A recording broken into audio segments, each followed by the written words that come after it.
पकड़ा पकड़ के आदत ना का इधर आओ। अरे तेरी माँ की कैट बिल्ली, इधर आओ पीछे कर। आहा अरे वो हम क्या कहेंगे, इधर आओ सामने आओ। क्या अब पीछे जाओ पीछे जाओ पीछे जाओ, कितना सामने है, इधर आओ।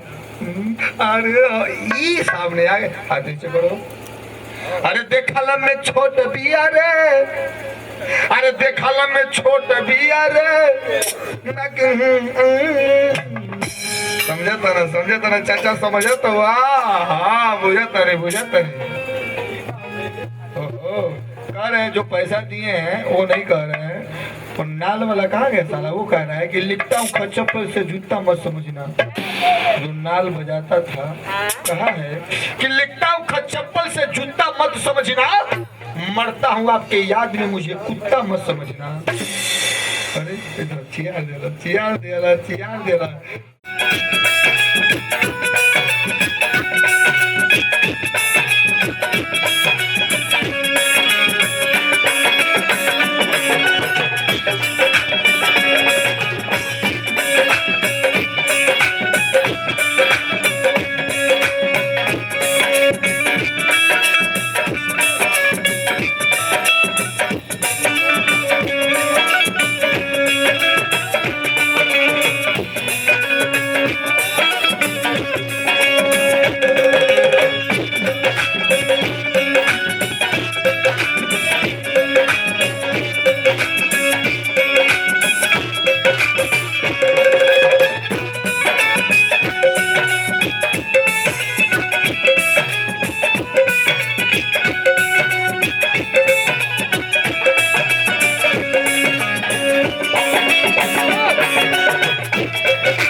ऐसा है नारी नाच रही थी, अच्छा तब तक नाग आ गया, नागिन नाचने लगी, नाग भी साला आ गया, नागिन ने कसम दी, अच्छा नागमती आ गया। जब नागिन ने नाग को नहीं मिली तो नाग अपना डंक अपने में मार लिया। ऐसा भी होता क्या? कई दिन बाद बोल रहे, अरे तोरी बहन का, अरे सारा भम पे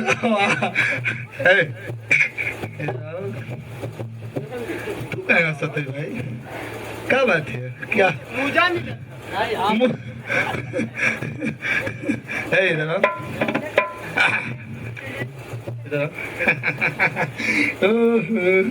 छूले छूले हाँ हाँ मुझे छूले, मेरा रंग हर अंग अंग कहता है क्या, दिखा दे। तूने लता जी की आवाज में ढेर सा बढ़िया सा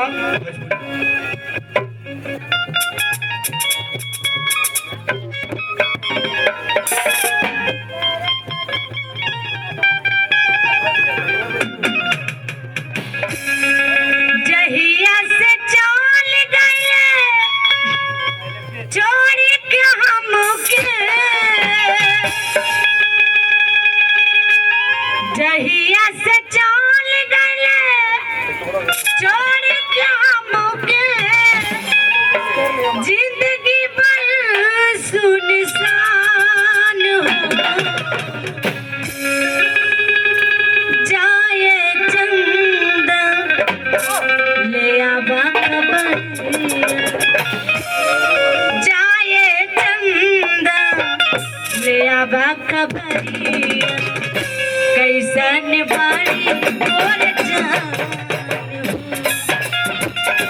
कैसन बाड़ी मोर जान हो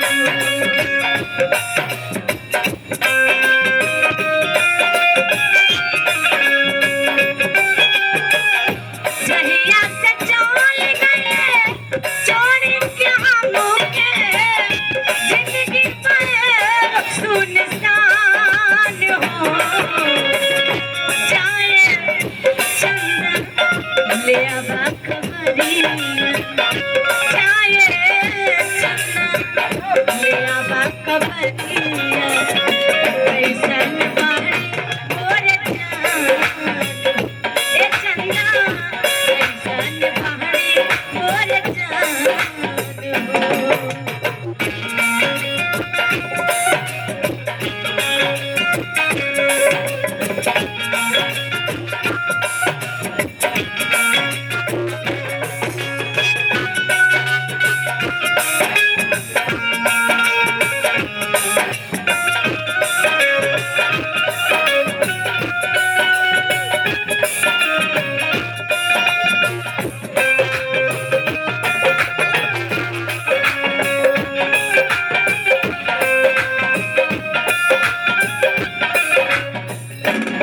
पाप करब में हमरा बात रहनी